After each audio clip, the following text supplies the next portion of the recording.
আমার প্রিয় ভাইয়েরা, শিখার পরে আমি নিজেও এই আমল করেছি।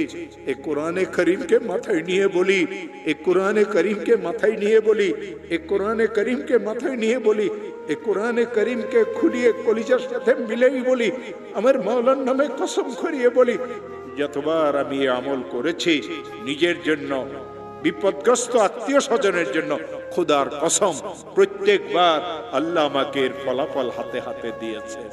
পাক ভারত উপমহাদেশে একজন বহুত বড় আলিম আসছিলেন, হযরত মুজাদ্দিদ আলফে সানি শেখ আহমদ সরহন্দি তার নাম ছিল।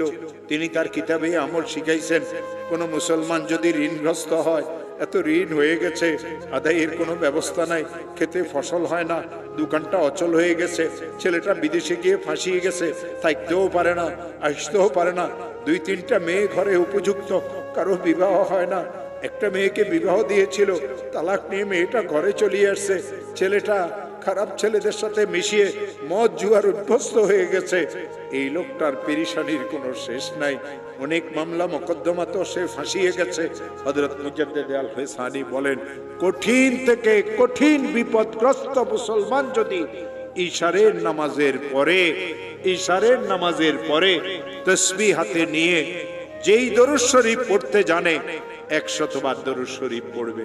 আল্লাহুম্মা সাল্লি আলা সাইয়্যিদিনা মুহাম্মদ, আল্লাহুম্মা সাল্লি আলা সাইয়্যিদিনা মুহাম্মদ, আল্লাহুম্মা সাল্লি আলা সাইয়্যিদিনা মুহাম্মদ। আর 499 বার পড়বে লা হাওলা ওয়ালা কুওয়াতা ইল্লা বিল্লাহ। একবার পড়বে লা হাওলা ওয়ালা কুওয়াতা ইল্লা বিল্লাহিল আলিয়্যিল আযীম।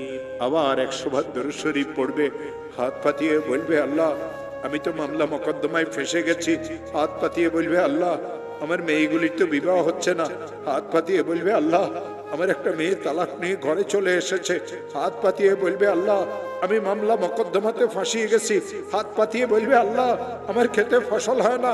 হাত পাতিয়ে বলবে, আল্লাহ আমার ব্যবসাটা অচল হয়ে গেছে। হাত পাতিয়ে বলবে, আল্লাহ আমি সন্ত্রাসীদের দ্বারা কবলিত। হাত পাতিয়ে বলবে, আল্লাহ আমার ছেলেটা তো বিদেশে গিয়ে ফাঁসিয়ে গেছে। হাত পাতিয়ে দিয়ে বলবে, আল্লাহ আমার আরেকটা ছেলে তো অনেক খারাপ হয়ে গেছে, আমাকে মারধর করতে চায়। মাওলা তুমি আমাকে বিপদ থেকে মুক্ত করে দাও। আমার হাতে কোরআন আছে।